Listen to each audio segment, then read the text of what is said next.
there is always divine timing in that. The universe is not working against you, especially not if you are placed here on this earth as a light worker with a soul mission that is meant to be fulfilled. The whole universe and your cosmic self and everyone involved on all dimensions wants you to succeed. Hello, beautiful souls, and welcome to Rooted in the Cosmos. I'm so happy you're here for a brand new episode. I missed recording these episodes so much. As you know, I took a little break, or more like a larger break, and I didn't record any podcast episodes for about a year. And now I've recorded a couple of them again, and I've only now realized how much I missed it and how much fun it is to create this long form content. Generally, I feel like collectively we have this short video fatigue. So many people crave diving deeper again. That's why podcasts are so popular right now, and YouTube has like a comeback in 2026. And I think that's really beautiful because as a creator, it also is more fun and gives more value when you record the video like this, when you dive into a topic really deeply and you can have such beautiful exchange with your community. And I love hearing back from you guys how you enjoyed the videos and what you gained from it. And even just now, after I think 2 episodes that came out, the response is crazy. I receive so many DMs from you where you tell me that you really could self-reflect on some things and you feel really empowered by the things that I spoke about. That's literally so amazing and that's so beautiful and it's so motivating and fun to create content like this because it actually moves the needle and it actually gives something to the viewer and you can actually gain from it. I have fun recording and I have fun exchanging with you guys and sharing my perspective, but you as the viewer actually get to self-reflect and grow from this type of content. Talking about YouTube already brings me to the topic I want to dive in with you today. Believe it or not, but I've been creating content online for more than 15 years. That's crazy. Obviously, it wasn't always to the extent that it is now, and it wasn't always with the clarity that I have now. But 15 years ago, around 15 years ago, I started to regularly post content. And I want to share today what I've learned about living your purpose and expressing your soul mission through these 15 years on social media because they were always connected to my soul path. Even back then, when I had no idea what I was doing and why I was posting the things that I was posting, deep down, I knew that this had to do with my soul mission and that I was creatively expressing myself to find the bigger picture of why this is such a big desire of mine. I've always had the desire to start something on my own and to not have someone tell me what to do or have this normal life. There's nothing wrong with that if that's what fulfills you, but it never fulfilled me, and I never could see myself in that role for a long time. So social media came up and this whole opportunity opened up. I was immediately jumping on and I felt that this was a chance. And you have to think back, way back to when social media just started. There was no money, there was no business aspect to it. It was just creative expression. And nobody could have known how important and how big it's gonna be. Looking back at everything now, I feel like I've made the full circle moment. I grew up in a time where social media wasn't really a thing, and I was there when social media was born. I'm a millennial, so I obviously had both polarities. I had the world without internet or with like very little internet, and I saw the whole, like many of us did, we saw the whole evolution of social media and how it began and all that. And I actually was one of the first ones who had a fashion blog back then. It was quite successful. It gave me a lot of opportunities. I traveled around Europe to different fashion events and different fashion weeks. And it was a really, really cool time. And it was a big, big thing back then. Fashion blogs were the thing. It were the influencers from back then. And there even were sites like Blog Lovin' and We Hearted that would create sort of a feed of the blogs that you regularly read, and it would create a social media like feed so that you could always be up to date with the posts from your favorite bloggers. And I was one of them, and I like my blog ranked really high. It was a rank kind of scenario. Fashion is nothing I do now. It's obviously not where my path has led me, but it was the first project that I got myself into that allowed me to see, okay, there is like really a possibility there for making this a job and making a living from that type of work. And it sparked that desire in me. And what was happening in my personal life was that I was going through a massive spiritual awakening combined with some challenges that kind of also triggered the spiritual awakening. And all of that made me realize slowly but surely that my path was spiritual content and sharing my spiritual perspective online. So I've been doing that for a long time, and I've seen behind the scenes for a long time, and I've learned a lot. I failed a lot, and I've also succeeded a lot. Everything's part of it. And I want to share the 15 things that I've learned about soul purpose in 15 years of social media. The first thing I want to share with you is that there are, especially in the spiritual scene, there are so many loud, confident voices, but there is nothing aligned about them. There are a lot of unaligned people showing up confidently and showing up as if they had it all figured out. And they are basically false teachers, and they are very, very present in the spiritual community. I want you to know that if you are a beginner creator or a beginner coach, whatever you want to do, don't be distracted by them. They will continue to be loud, and you will maybe even notice that they are not what they pretend to be and wonder why they are so successful and why it works what they do. But do not let that distract you from your mission. Your authentic frequency will always prevail. So the people who are successful, while they are very unaligned in how they approach people, how they share their message, and how they teach, that might work for a while, but in the end, the false teachers will always fall. If you have a genuine soul mission and you are coming with a lot of heart energy and it's all coming from a very genuine place, you will be the one that prevails. The second one sounds very, very cliche, but trust your intuition. Your mind will constantly tell you that it doesn't make sense, that it's too unsafe, that it isn't a stable situation that you're in, and you have to trust your instinct. Your gut instinct knows best. If you want to show up as a spiritual leader, as a guide, as a mentor, that's not a natural path. And because your mind is so used to seeing what others do around you, it claims that as safety. It thinks like, okay, this is the safe path, it works for others, so I need to be in that.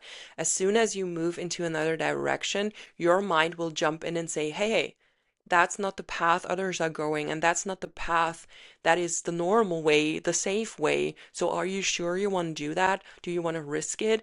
But your soul and your intuition will tell you, and you will know that deep down, that this path that everyone is following is not for you. You have to trust that calling. This is where it all starts, and if you don't allow yourself to trust this higher calling, and make decisions not based off on logic, but based off your soul, that is where it all starts. The next one is very, very connected to that. Your path will not make a lot of sense to other people, and they will question you for it. Especially maybe your close friends or your family. They want you, if they love you, they want you to be safe. So if they're telling you, hey, that's not what you should do, and are you sure you want to do that? Are you sure you want to go into that direction? It's most likely not even from a place of them not trusting you or them not wanting you to thrive. It's most likely coming from a place of love, and because they are conditioned to go with safety rather than higher calling, they will try to protect you. And you have to be strong in yourself and also trust your intuition and not be distracted by other people's opinions about what you want to do and what feels right. Number 4, your purpose is not linear, and you don't have to have it figured out before you even start.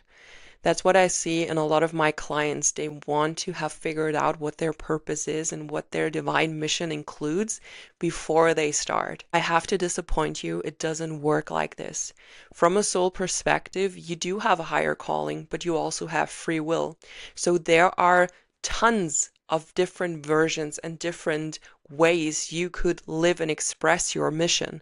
So what you have to do is to start and go with the flow and always follow what your soul is guiding you to do. Your soul mission evolves as you do, and sometimes you need to learn certain lessons or you need to go through certain challenges on that path to fully grow into that person who can even hold that mission. That's a very big topic, and I've seen it in a lot of channelings I did for people. It always comes up when I talk to their cosmic self. The answer is often the path wasn't as easy as you would wish it was, because the challenges and the hardships and the ups and downs and the fails were necessary for that person to grow into that person that can hold their mission. Imagine you start showing up online or you start sharing your wisdom, and overnight you have all the success in the world. You have clients signing up like crazy for your offers. You have a following that explodes overnight, and people are DMing you all these questions. Everyone wants a piece of you and wants your advice and your help and your guidance, and you're not prepared for this. You did not go through the trial and error and through the challenges that come with being in that role. You would be very, very, very overwhelmed. So what really happens is that when you follow your soul mission, you are being shaped and being refined into that version of yourself, into that new earth leader that can really hold what you are capable of and that can actually impact a lot of people because you have grown into that person and you have been shaped by whatever was on the way to get there. Number 5, many will start with you, but most of them will give up, and you cannot be that person. Don't give up. There are so many people who want to do what you want to do and who feel guided to share their voice and express themselves, but many of them will not push through. There will be challenges that they don't want to overcome, or it will take them too long, or they don't trust themselves enough, or what happens for most people, they realize that in order to be a guide for others and to be in this spiritual leader position, they need to look at their own shit. They need to look at their own shadows. They need to self-reflect. They need to go through a dark night of the soul, and they really need to grow emotionally, spiritually, energetically.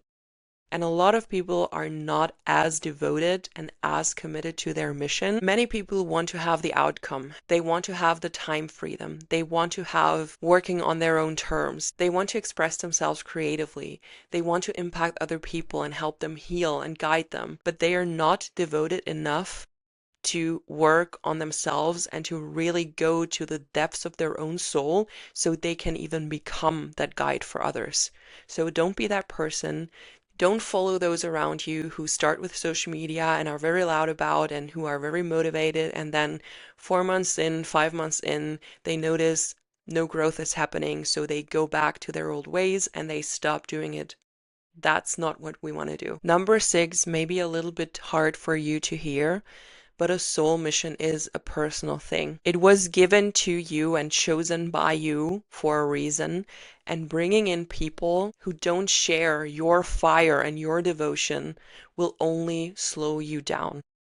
I really understand it if you want to grow a business with your best friend or start a social media channel with your best friend. And I also see how that can be easier in some aspects. It's easier to motivate each other. It's easier to keep each other accountable. It's easier to show up and you're not alone in this. And even if it's scary, your best friend is by your side. What I've learned the hard way and what I also see in a lot of my clients is that your soul mission is so personal that it's very rarely the case that someone else will be a good companion in fulfilling that soul mission. You can always collaborate with people, you can always work in a group with someone else who are also devoted to their mission, but bringing in people who are not as devoted and not as on fire for your mission will only slow you down, and it will make you go crazy. It will make you feel frustrated. If they are not in to the same extent that you are, you will always feel like you are dragging someone along a path that is actually meant for you, and you would be better off on your own. And I've seen that in so many people that I actually advise you to start on your own. If someone is worth your time and commitment to work on something with them together, they have to be as devoted to their own mission as you are to yours. Number 7, short but sweet, your mission does not care about your comfort zone.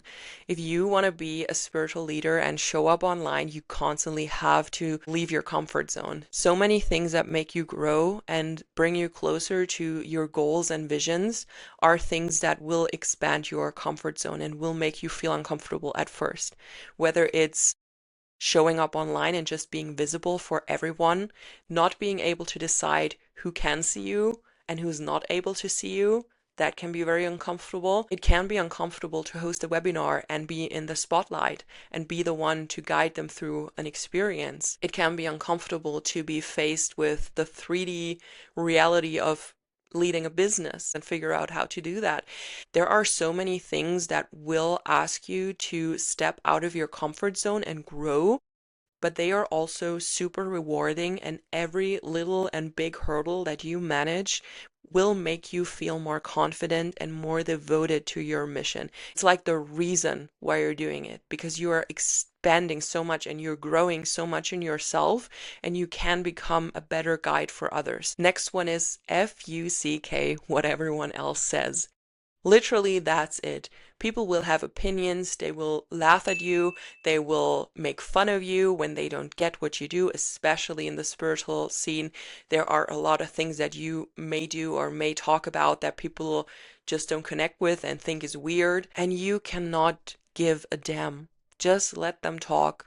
Let them have fun and do your thing. Number 9, being spiritually gifted does not mean that you are meant to save anyone. That is something that you may experience when you had a spiritual awakening and you feel like you see through the illusions, and so many layers have been peeled back from what we perceive as the normal reality.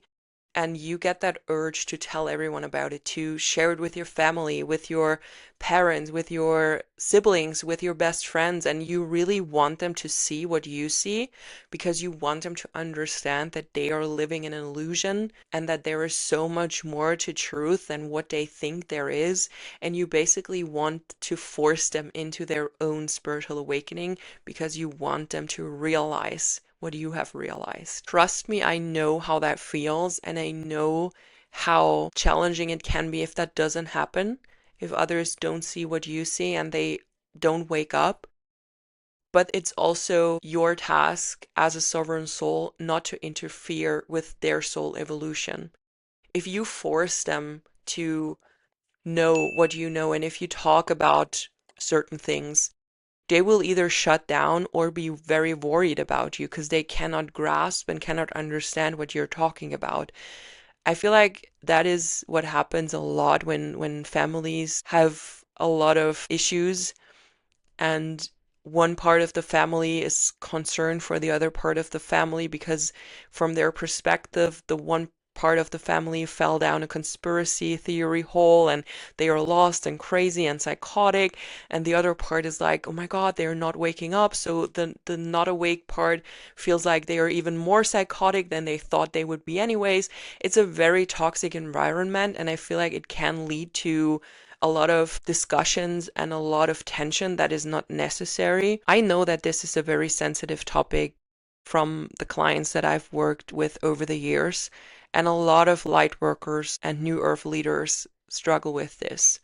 That part of their family does not support what they do and are even worried about them. What I've learned from guiding these women through their processes is that actually a lot of the times the people in their surroundings, the people they are really close with, they will eventually also have a spiritual awakening. They also will start to question things, and they will be able to change their perspective on you as the person who is awake because they have gone through their own little awakening. Maybe not to the degree that you have gone through it, but I've seen in so many of my clients that after a while, People start asking genuine questions and they really want to learn more because their soul evolution is also taking place and their soul is also tapping into higher consciousness. So it's a natural evolution rather than a forceful one and you just wanting to wake everyone up. And the same goes for the public. When you share your wisdom online, those who are ready will resonate with it and they will gain from your content. They will resonate with it, they will learn from it, they will benefit from it, and they will self-reflect because of it.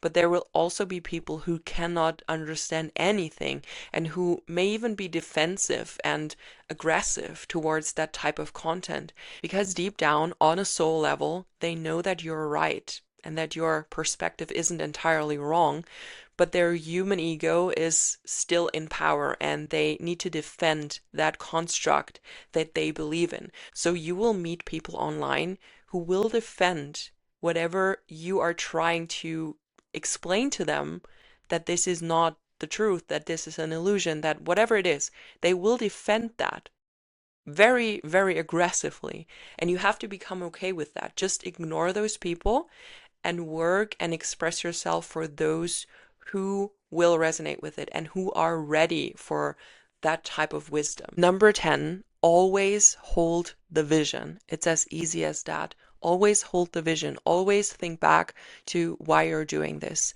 especially the vision for a more aligned world, a world full of higher consciousness, and a timeline that is a positive timeline for humanity. This can be very challenging, especially when there's a lot of shit going on in the world, wars and political things that are very tiring and very challenging to accept.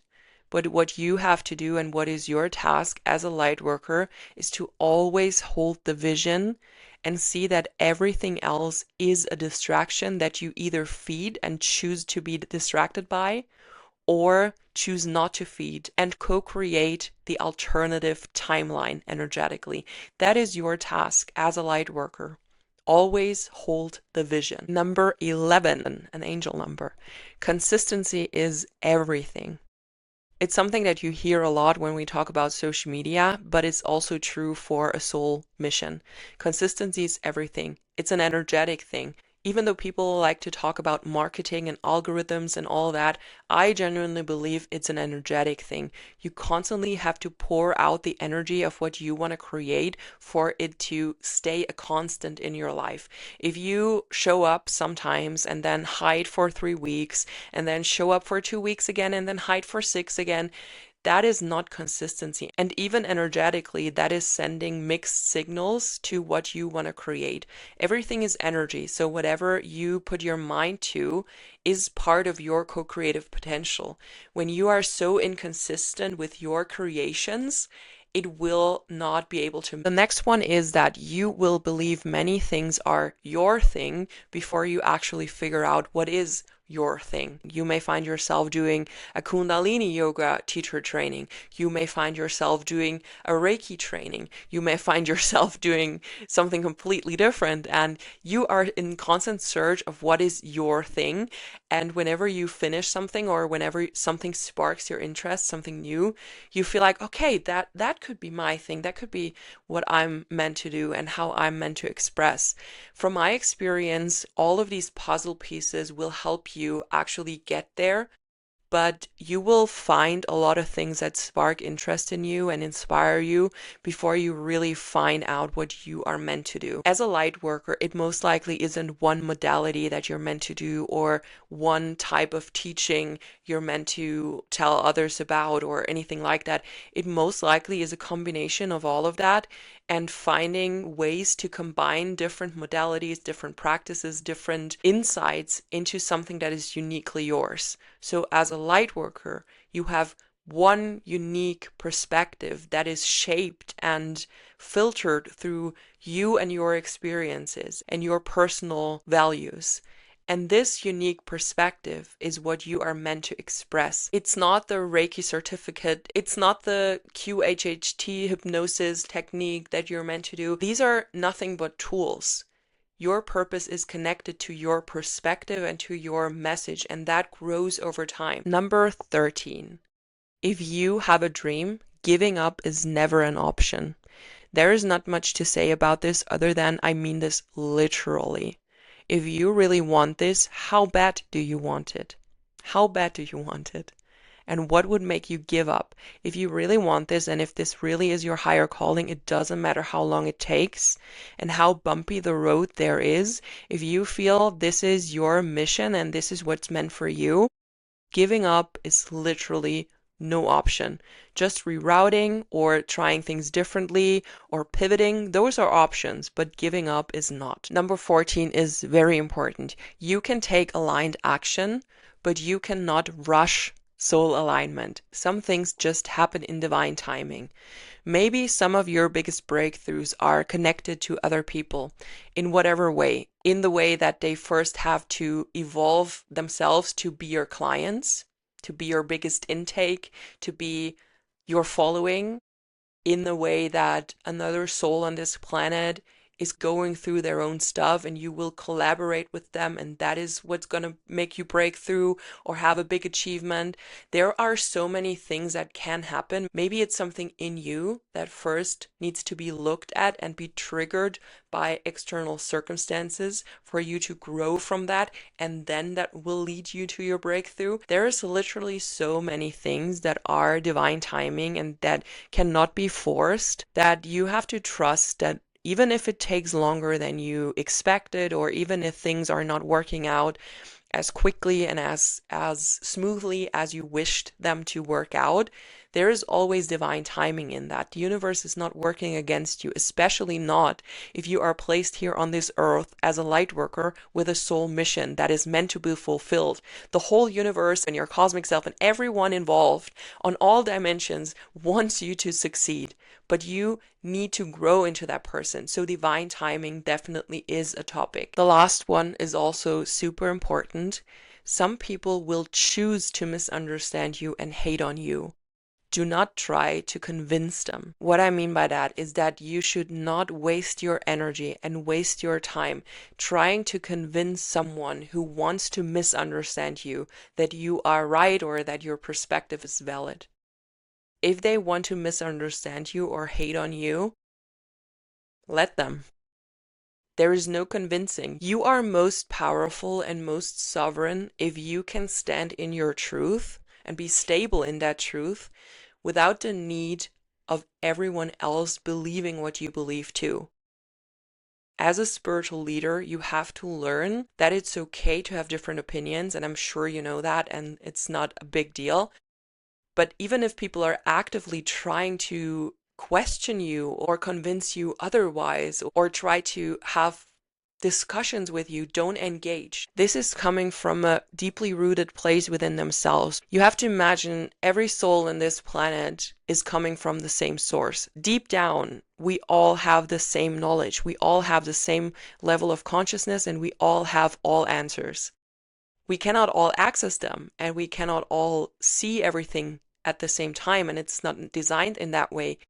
But technically, everyone is coming from the same source. So a spark of the divine is in every one of us, and a spark of the truth and oneness is in all of us. So what these people are trying to do, if they are really like nasty with you, they are trying to convince themselves that you are wrong. They are finding reasons that you cannot be right because they feel deep down that there's truth in what you say. So they are not actually attacking you, it's their inner fight. Their ego is working against their soul, and they are verbalizing that and projecting that onto you. It has literally nothing to do with you. It's an internal fight that is part of their soul evolution. It's the first spark of a spiritual awakening, when they start to defend the systems that they believe in and the matrix, you could call it. That has nothing to do with you and all with them. And as a sovereign soul, you have to remind yourself of that knowledge, and you have to remind yourself of, okay, they are fighting their own battles, and I actually observe and witness a soul evolution here. Even if it's projected in a nasty way onto you, their inner fight, you're still witnessing something beautiful, actually. You are witnessing a baby soul who has been asleep for a long time or has made a lot of incarnations without gaining any higher consciousness, they are beginning to struggle with not being connected. And that's actually a beautiful thing, even though it projects negatively onto you. And they want to have these weird, convincing, challenging conversations with you. I would suggest do not engage and remind yourself of what I've just told you, but also see a little bit of beauty in that because their internal world is about to be turned upside down. Maybe not in this life, but their soul evolution is kicking in and there is some movement there, and you are here to witness that. And your purpose in meeting them was probably for you to trigger that aspect about themselves within them. And the purpose of you meeting them was to prove yourself that you can stand your ground and be fully in your sovereignty, in your truth, even if people around you are not agreeing with you. As always, I hope you learned something new from the 15 things I've learned along my journey. There are for sure many more things I've learned along the way, but these were the 15 that came to my mind first when I thought about what did I learn in 15 years of showing up online and showing up for my mission. If you want to stay connected beyond the podcast, you are invited to join the Cosmic Awakening School. The link is in the show notes. It's my free community where we connect, have live calls, can exchange, and I share regular updates and wisdom with you. I hope to see you for a brand new episode next week. And until then, have a beautiful time.